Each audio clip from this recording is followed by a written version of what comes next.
Hi everybody, it's Samantha here from the Dancing Soap Dish. I hope you're well. Is it too early for Christmas? Possibly, but not where advent calendars are concerned, I think, because advent calendars have to start on the 1st of December.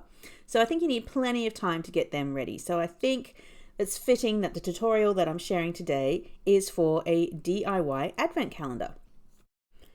Now this project is part of my Tweak of the Week series, where I share with you everyday items and tools from other crafts and hobbies that with a slight tweak can be used for soap making and other craft projects. You can find all the Tweak of the Week projects in a special playlist on this YouTube channel. So I have done a Tweak of the Week advent calendar before. This was last year's, which I made with Melt and Pour soap. But what I'm loving about this year's version is, again, I'm going to make it with soap, but you could make it with chocolate or wax melts or anything else that you think would fit in this cute little mold that I have here. So as you can see, this is a little chocolate mold. It's got 25 cavities, and even this very last one here has got the number 25 written on it. It's just simply perfect to use to make an advent calendar. So I also have this empty chocolate box here. It has a lid and a base, and inside the base is this little insert, which again has 25 spaces. Perfect. I've also got some black tissue paper that I'll be using today. And I have these super cute advent stickers labeled 1 to 25. And these 4 items here will be what I'll be using to assemble my advent calendar. Again, I said chocolates, melt and pour soaps, wax melts. If you can think of something else that would be ideal, pop it in the comments. So now it's time to make my soaps. This mold that I have has a bunch of cavities, all different shapes and sizes. I did fill a number of them with water and found out that on average each one takes about 8 grams. So what I'm doing is I'm weighing out 40 grams of melt and pour soap, which will probably be a little bit more than I need, but at least I won't run out. I'm using a white melt and pour soap base, which I am scenting to be mint scented. I don't like to use peppermint because it's a bit strong, so I'm using a combination of Cypress and Spearmint essential oils. Once I've mixed that in, I'm actually not going to color this. I want to do each row a different color. So this is my first row, which I'm just going to do white.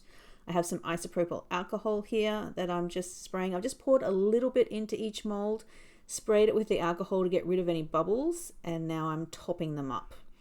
I don't want them to overflow, but I do want them to be as full as they can. So there we go. There is my first row done there. Now I'm going to do the second row. The colors that I'm going to be using for these soaps are inspired by the stickers that I'm going to be using. I've just picked out sort of 5 different colors that appear regularly in those advent stickers that I'm going to be using. This one I just scented with frankincense essential oil, and I'm sort of adding this tan colored soap coloring to it. Because I want to bring out a beautiful cream color. I don't want to go too far and get brown, but if I add just a few tiny drops, I should be able to have a cream color, which again, cream was one of the colors that was present on my stickers. So here we go. Again, just a little bit in the bottom and a spray with alcohol to remove any bubbles. I don't want any bubbles sitting, interfering with the design of my little molds. So that's just why I prefer to do it that way. Okay, here we are for color number 3. There was a pretty sort of pale blue. It was like a dirty blue that was on those stickers. So I have some blue soap coloring here. I just scented that with Juniper berry essential oil. So I'm doing a sort of individual scents for each of the soaps, but then when all the soaps come together, they'll make this amazing blend, which will just smell fantastic. I'm just adding the smallest, not even a drop, just sort of a little bit on the end of a skewer. It is a beautiful blue, but it's very bright, and the blue that I'm after is a little bit dirty, it's a little bit grey blue. So that's why I'm adding just a little tiny bit of black just to tone down this blue. To the color that's sort of closer to what is the same color on the stickers that I'm going to be using. Okay, I'll pop that away. And here is my third row of little soaps that I'm making. I'll be able to jumble these all up later into any order that I want. So I'm just pouring individual rows, and then I'll be able to pop them out and put them in whichever order I want. Okay, doing something a little bit different for this one. I want a deep green. So what I'm doing is I'm actually doing some clear soap base and a tiny bit of white soap base. So probably 80% clear, 20% white, because I don't want a pastel green. I need sort of like a deeper green color. So you can see there's some clear, there's also some white. I'm just going to mix that together, just sort of get a milky colored soap. And then when I add, before I add my color, I'm going to be adding Balsam Fir essential oil, which is fantastic. If you haven't smelled it, it's just amazing. It's like a Christmas tree right here in the kitchen. So I've just added a little bit of green coloring there, and I've got this this rich green color that I probably wouldn't have been able to get if I'd used only white soap base. So that's why I used a combination of clear and white. I'm happy with that. So I will again pour my next row of little soaps. These are going to be so cute. So cute. Okay, there we go. Give those a spray. And on my last one, I'm doing red. I think I'm going to do 50-50 clear and white this time around. Again, for the same reason. I don't want it to be pink. And when you add red dye to pink, you get, well, not dye, in this case it's a pigment, but when you add red to white, you get pink. So this one's being scented with wild orange essential oil. Again, it is going to turn my soap a little bit orange, but that's not going to matter in a second when I add my red pigment. So this is a carmine pigment, just one little drop there, and I get this great red color. Now this is sort of a raspberry red. Obviously it's carmine red, and I'm looking for sort of more an orangey red. So I'm just adding a little bit of this tan coloring again.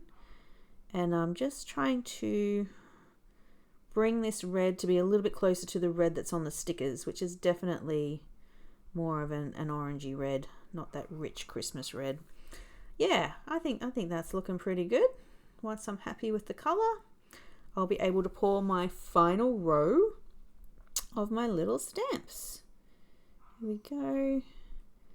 Doing my best here to fill them as far up to the top as I possibly can without making a mess and them overflowing everywhere. Alright, so here we are. It didn't take long for these to set because they are very small soaps. What I'm going to do is I'm actually just going to tidy up the edges before I unmold them. And the reason I do this is it's easy to take a knife. This is actually a cheese knife. It's meant for like slicing cheese. You put on a cheese platter. But it works really well just to scrape around the edges of each of my little soaps, especially on the ones where I have sort of put in a tad too much and they've overflowed. Much easier to do it this way than popping them out and then having to trim them, because when you pop them out and have to trim them, especially soaps which are these unusual shapes as these are, it can get tricky to sort of cut around these strange shapes and sort of trim them so that they look nice and neat. So if you actually use a knife to just scrape away any of the overflow or any of the skin that's sort of hanging around the edges before you demold your soaps, you get a nice neat soap when you pop them out, and you don't have to worry anymore about trimming them. So here we go. I'm just tidying up these last couple here. Very easy to do. And then when I start to pop these out, you can see they're all have very nice and neat edges, and they're looking pretty fine. There we go. I think that's an interesting color combination. That's not a color combination I would have normally chosen, but I'll just bring over my chocolate box here because I will need to pop these in my box, and I'm gonna use the stickers again for guidance. So here are the advent stickers that I have. So these are numbered 1 to 25 in order. Normally with advent calendars, you can either go in order or you can jumble up your numbers. But I really like how the colors and the numbers are sort of already jumbled up on these stickers. So I think I will keep the numbers in order. And what I want to do is, just for fun, I'm going to match up, a colored soap with the colored backgrounds of the stickers. So I'll just pop that out of the way for the moment. So you see here, number 1 has a white background, so I'm going to use a white soap. The next one is blue. This one over here is cream, and it's actually a bird, so I might just, I've got a penguin here, so I've matched up that mitten with that mitten stickers. Here's some more white. This one actually is the exception. Obviously the 25 has to go under the 25 sticker. That little heart there has actually the number 25 imprinted on it. But everything else I'm just going to match up as best as I can. I don't want the same colors next to each other, and I'm just trying to match them either with the color or the picture that's on the sticker. And that was pretty easy to do, and I'm going to pop them all into my chocolate box. They fit perfectly. How easy was that? Okay, now with these stickers, when I first wanted to do this project, I really tried to find a sticker that was large enough that I could just stick it over the hole in the chocolate box so it could be peeled back to reveal the soap. These are just like millimeters too small. They just don't quite fit. If you're a whiz with a Cricut or graphic design, you might want to design your own stickers, in which case you can make them big enough to fit. But I want to use these existing stickers, and so I had to put my thinking cap on. And what I came up with was actually to use tissue paper. So I just got some black tissue paper because it matches the color of my chocolate box. But you could use, a Christmas color, red or green, or sometimes you can even find beautifully printed Christmas themed tissue papers. But I'm just going to cut this sheet of black tissue paper that I have in half, just down the middle. And what I'm going to do is I'm just going to wrap this chocolate box insert in the tissue paper. I really apologize at this point for my camera. It was really struggling. I didn't know whether to focus on the white or on the black, so it left us a little overexposed here, but sorry about that. What I'm doing now is I'm actually just writing 1, 2, and 3 on this tissue paper here to show where the first, second, and third soaps are, where I want my first, second, and third stickers, to go. Because once I've got this wrapped, I might turn it around a few times. I won't actually know what the soaps look like underneath. So I had to make sure that I marked out where the first, second, and third was, so I know where I can put those first 3 stickers so I don't get confused. So I'm trying to stick this together from below because I don't want to turn it upside down because all my soaps will just get jumbled around, which is not ideal. So I'm just doing a rough job. Obviously, you can do this neater when you do it, but just for the sake of doing it here on camera, I'm just going to very quickly just tape these edges down. And then I'm going to put this tissue paper covered insert back into the base of my chocolate box. There we go. And now here I have like a blank canvas on which to stick my stickers so they won't fall down into the holes in the insert. So there we go. All right, so if I bring over my stickers, another thing I want to do, I'm just going to pull away all this edging here. You'll see why in a second. I'm going to stick the stickers to the tissue paper, but I want there to be sort of like, I want it to be easy to be able to flip up a corner of the sticker to peel it back when you open your advent calendar on, every day of December. So I'm getting my hole punch out here. I'm just removing the base. So I've got my this will pop a little hole in. And I'm going to punch some holes out of this sticker backing paper here, just a few. And what I'm then going to do is I'm just going to attach these little dots to the bottom left hand side of my stickers on the back here so that that part of the sticker doesn't stick to the tissue paper.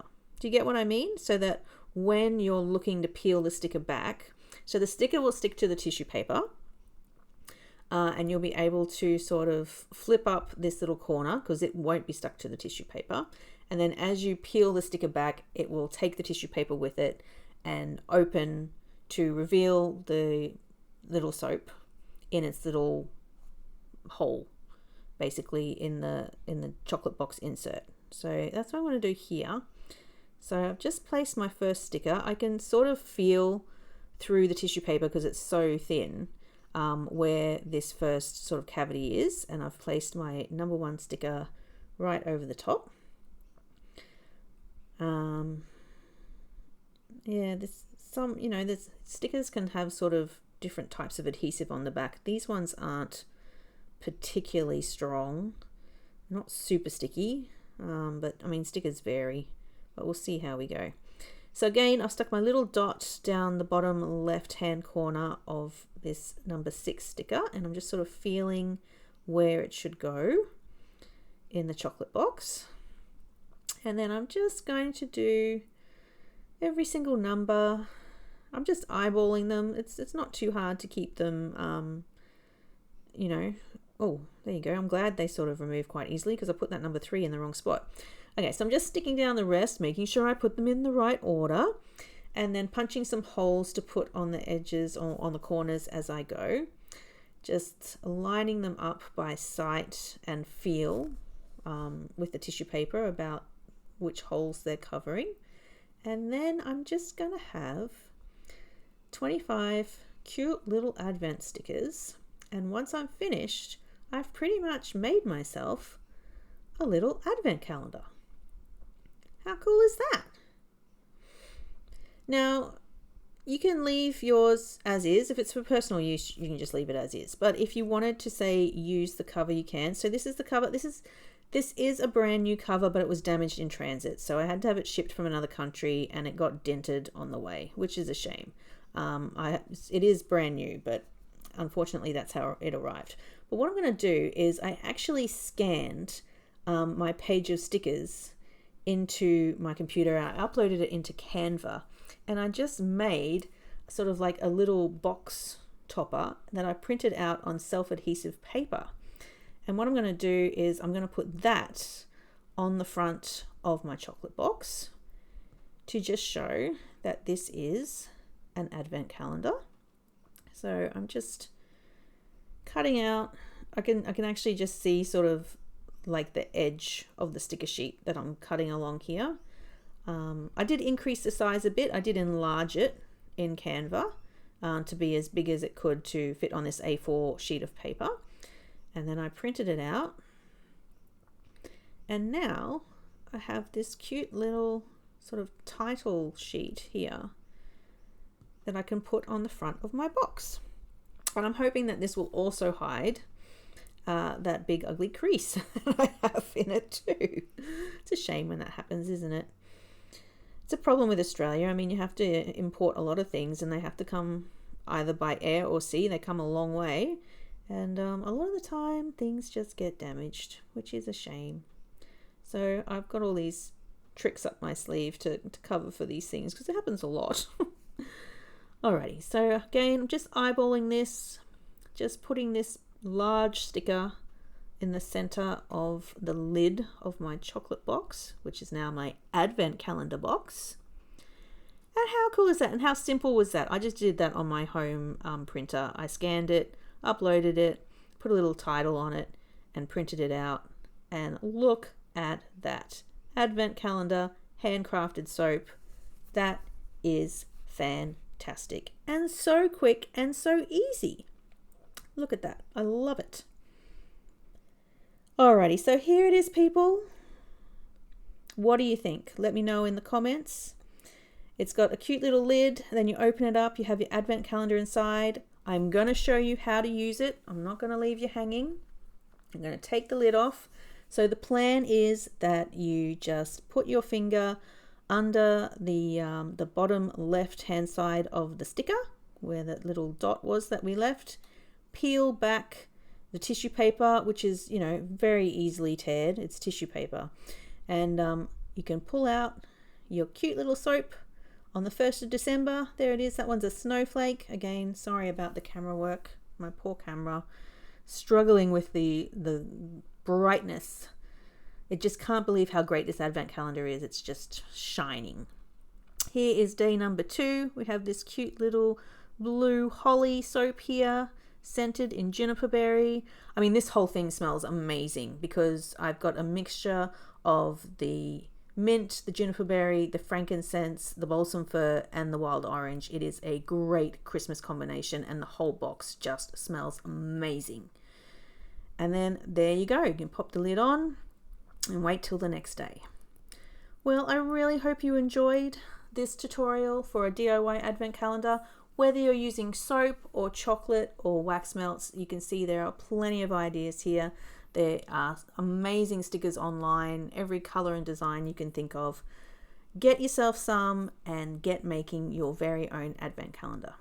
Please like and subscribe if you love what I do, and until next time, enjoy.